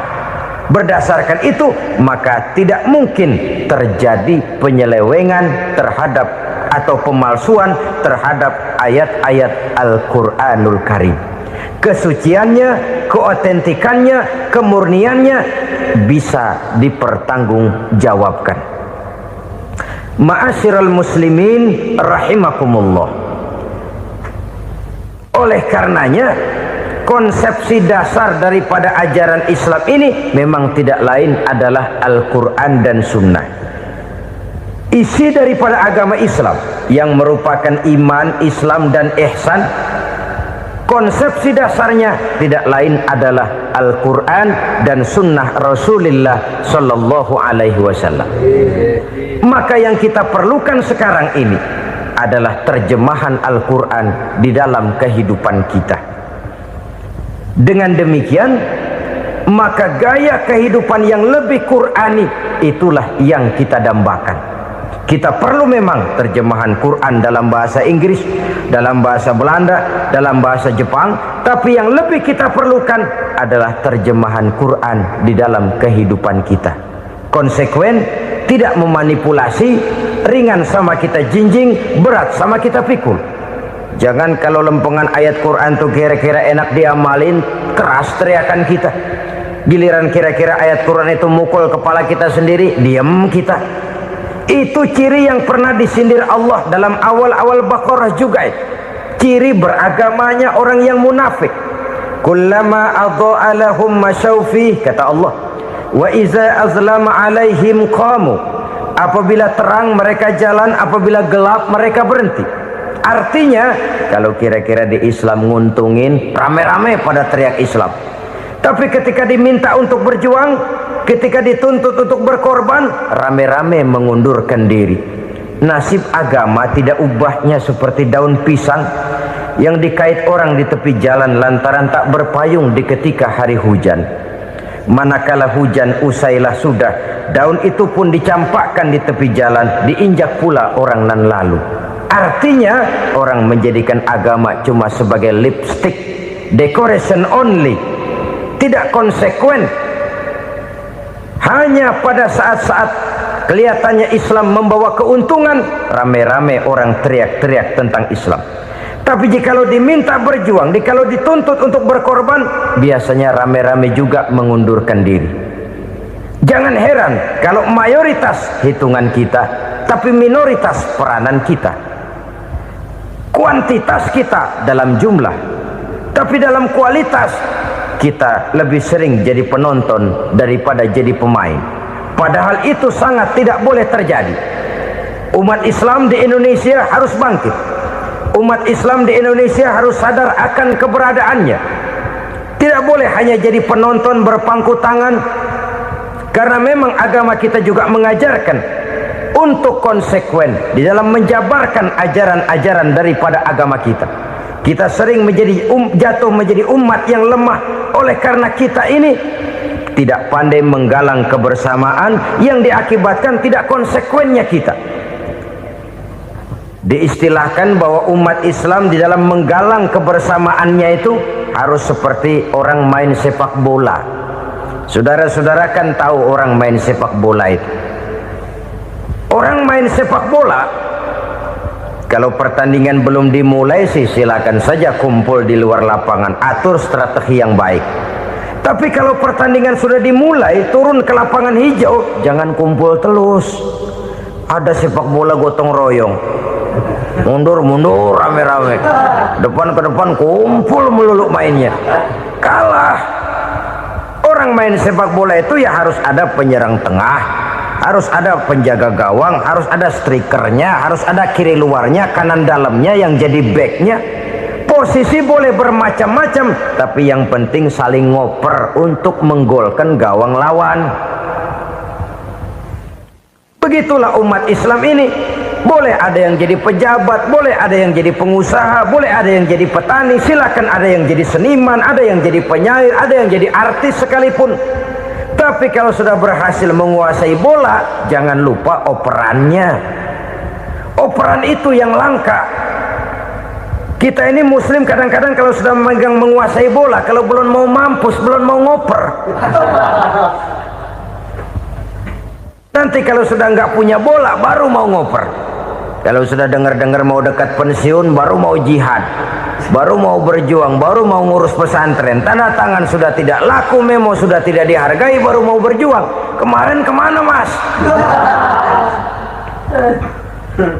Kita tidak pandai memanfaatkan posisi. Dengan kata lain, kalau kembali kepada persoalan kita, konsekuensi kita terhadap agama yang kita anut ini belum ideal. Kita masih lebih sering berislam ini pada saat-saat yang menurut perhitungan kita membawa keuntungan. Tapi kalau diminta berjuang, dituntut berkorban, yang itu pun hakikatnya adalah untuk kepentingan kita juga. Allah tidak pernah menuntut kita untuk jihad bagi kepentingan Allah, itu tidak. Berjuang menegakkan agama Allah, apakah untuk kepentingan Allah? Tidak, untuk kepentingan kita. Sebab nilai-nilai jihad itu pada akhirnya akan membawa kita kepada satu kebahagiaan. Setidaknya kalau tidak di dunia, tentu di akhirat sebagai syahid. Oleh karena itu, pada bagian akhir ini saya ingin mengajak, marilah kita konsekuen. Sekali kita berkitabkan Al-Quranul Karim, mari dia kita jadikan pedoman. Jangan cuma kita jadikan sebagai penghias dinding, pelengkap rumah, bahwa di rumah kita ada Al-Quran, tapi yang baca kecoa. Habis pada bolong tuh Quran. Yang penting kan punya Quran. Ditaruh di pintu rumah, biar apa? Biar kuntilanak kagak masuk katanya. Ya apa itu nasib Quran, cuma kerjanya jaga pintu, ngusir kuntilanak, ngusir memedi. Bagaimana kita hidup menurut tuntunan Al-Quran? Kadang-kadang tidak pernah menjadi masalah bagi kita. Maka bagaimanakah Al-Quran akan mungkin membawa keberkahan dalam hidup kalau ajarannya kita injak-injak dalam keseharian kita?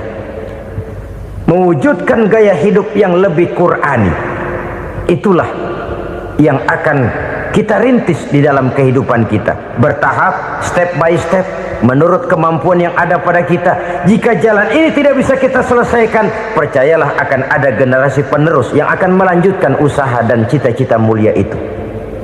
Jadi percaya kepada Taurat, percaya kepada Injil, sekadar percaya Allah dahulunya sudah menurunkan itu, tapi kita tidak wajib mengamalkannya.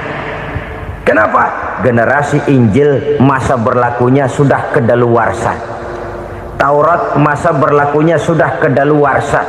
Injil pernah berlaku untuk orang Nasrani di zaman Nabi Isa.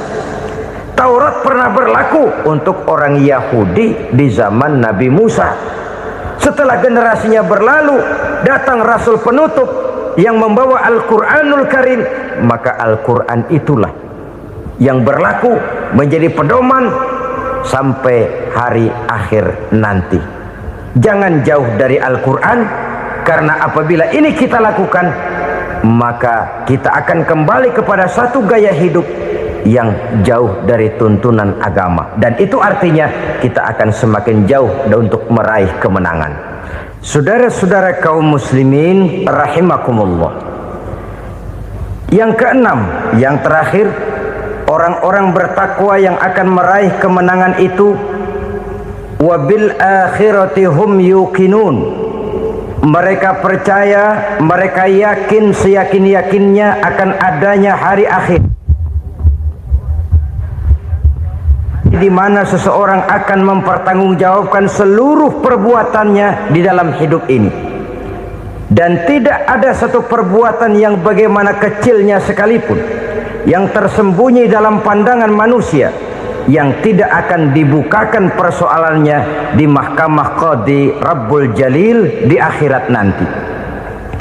Itulah sebabnya maka percaya kepada akhirat disebut secara khusus.